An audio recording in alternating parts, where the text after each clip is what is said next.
എന്താ പറ്റിയമ്മ? അല്ലടി, ഈ മാസം 7 കല്യാണമാണ്.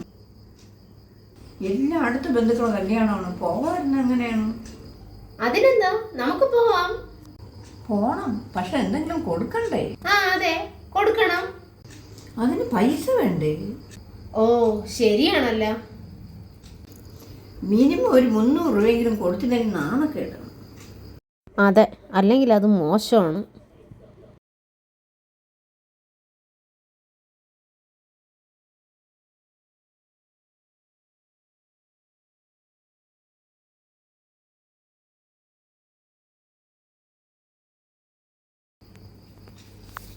എല്ലാം അടുത്തടുത്ത ദിവസങ്ങളിലാണല്ലോ. മിനിമം ഒരു 1500 രൂപയെങ്കിലും ഉണ്ടെങ്കിലേ കല്യാണത്തിന് പോകാൻ സാധിക്കൂ. പിന്നെ ബസ് വേറെയും. മുമ്പൊക്കെ 1.5 മാസത്തിന് മുമ്പേയൊക്കെ കല്യാണം വിളിക്കുമായിരുന്നു. അപ്പോഴേക്കും നമുക്ക് വിവാഹത്തിന് കൊടുക്കാനുള്ള തുകയും പ്രസൻറ്റേഷൻ വാങ്ങാനുള്ള സാവകാശവും കിട്ടുമായിരുന്നു. ഇപ്പോഴൊക്കെ ആയിരുന്നു കല്യാണത്തിൻ്റെ തലേ ദിവസമാണ് വന്ന് വിളിക്കുന്നത്. അതെ, ഈ കല്യാണത്തിന് പോയില്ലെങ്കിൽ പിണക്കമായി, വൈരാഗ്യമായി, പിന്നെ എന്തൊക്കെ കാണണം. ചിത്രയുടെ 2000 രൂപ കടം ചോദിക്കാൻ, അല്ലാതെ എന്ത് ചെയ്യേ? ഇങ്ങനെ കടം വാങ്ങി സംഭാവന കൊടുക്കുന്നതിന് പകരം കല്യാണത്തിന് പോയി തല കാണിച്ചിട്ട് വന്നാ പോരെ? പോരാ, നമ്മുടെ തല കാണാൻ വേണ്ടി ആരും ഇവിടെ മുട്ടി നിൽക്കുന്നില്ല.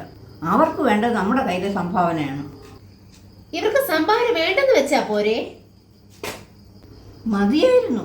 പക്ഷേ കടം വാങ്ങി മകൻ്റെ അല്ലെങ്കിൽ മകളുടെ കല്യാണം നടത്തുന്നവർക്ക് ഒരാശ്വാസവും സഹായവുമാണ് നമ്മൾ ബന്ധുക്കളും പരിചയക്കാരും നൽകുന്ന തുച്ഛമായ സംഭാവന. ഇതാരും നിർബന്ധിച്ച് വാങ്ങുന്നതല്ല, നമ്മൾ മനസ്സറിഞ്ഞ് കൊടുക്കുന്നതാണ്. അപ്പൊ അമ്മ പറഞ്ഞു വരുന്നത് എന്താണ്? സംഭാവന നല്ലതെന്നോ അതോ? നമ്മുടെ സഹകരണമാണ് നമ്മുടെ സംഭാവന. അതിപ്പോൾ നമ്മൾ കൊടുത്താലേ നാളെ നമുക്കും അത് തിരിച്ചു കിട്ടുകയുള്ളൂ. പക്ഷെ പണ്ട് കാലത്തെ വിവാഹം 1-2 മാസങ്ങൾക്ക് മുമ്പേ ക്ഷണിച്ചിരുന്നത് പോലെ ഇപ്പോഴും ക്ഷണിച്ചിരുന്നെങ്കിൽ നന്നായിരുന്നു. അതെ, വിവാഹവും സംഭാവനകളും ഒഴിച്ചുകൂടാനാവാത്ത സ്നേഹോപകാരമായതുകൊണ്ട് ക്ഷണിതാക്കൾക്ക് അല്പം മുന്നൊരുക്കത്തിനായി വിവാഹക്കുറി അല്പം നേരത്തെ കൊടുക്കുന്നത് നന്നായിരിക്കും. കാരണം പെട്ടെന്നായാൽ എൻ്റെ അമ്മയെപ്പോലെ പലർക്കും കടം വാങ്ങിയ വിവാഹത്തിന് പങ്കുകൊള്ളാനാവുകയുള്ളൂ. എന്താണ് നിങ്ങളുടെ അഭിപ്രായം?